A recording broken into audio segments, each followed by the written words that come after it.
Apakah berkumur-kumur di siang Ramadan dapat membatalkan puasa? Tidak. Berkumur-kumur selama tidak menelan maka tidak membatalkan puasa. Ya. Bahkan Rasulullah SAW mencontohkan kita untuk berkumur-kumur dalam wudunya. Bahkan sebagian ulama mengatakan hukum berkumur-kumur ketika wudu adalah wajib. Termasuk rukun-rukun wudu. Ya, beda dengan mazhab Syafi'i, ya, dan sebagian ulama yang lain yang mengatakan bahwasanya berkumur-kumur bukan termasuk rukun-rukun wudu. Dan Rasulullah ternyata dalam nas syar'i, dalam hadis-hadis nabawi tidak ditemukan Rasulullah meninggalkan kumur-kumur. Bahkan Rasulullah memerintahkan sahabatnya untuk berkumur-kumur.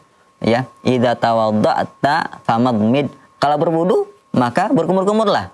Ya, bahkan Rasulullah bersabda kepada sahabat yang lain, ya balik fil istinsyak il antakuna shaiman.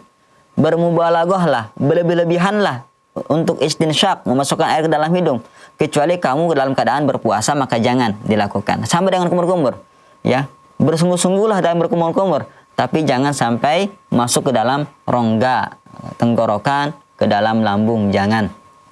Kalau sampai masuk gitu kan, sengaja kita masukkan maka itu membatalkan puasa kita. Intinya berkumur-kumur tidak membatalkan puasa. Dan dalil yang lebih jelas lagi apa?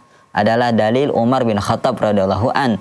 Dalam hadis Umar bin Khattab radhiyallahu an, beliau datang kepada Rasulullah SAW, yang mana Rasulullah SAW ditanya oleh beliau, wahai Rasulullah, aku mencium istriku, apakah batal puasaku? Rasulullah menganalogikan dengan kumur-kumur. Seraya berkata, ara'aita law tamadmatta ya bil ma'i ya wa anta shaim. Bagaimana pendapatmu ketika kamu berkumur-kumur dengan air? Padahal kamu berpuasa, apakah batal? Umar berkata, tidak batal, tidak masalah. Maka Rasulullah mengatakan, "Pamah?" Lalu apa masalahnya? Ya, dengan cium, hanya sekedar ciuman saja, sama dengan kumur-kumur, tidak masalah. Seperti itu.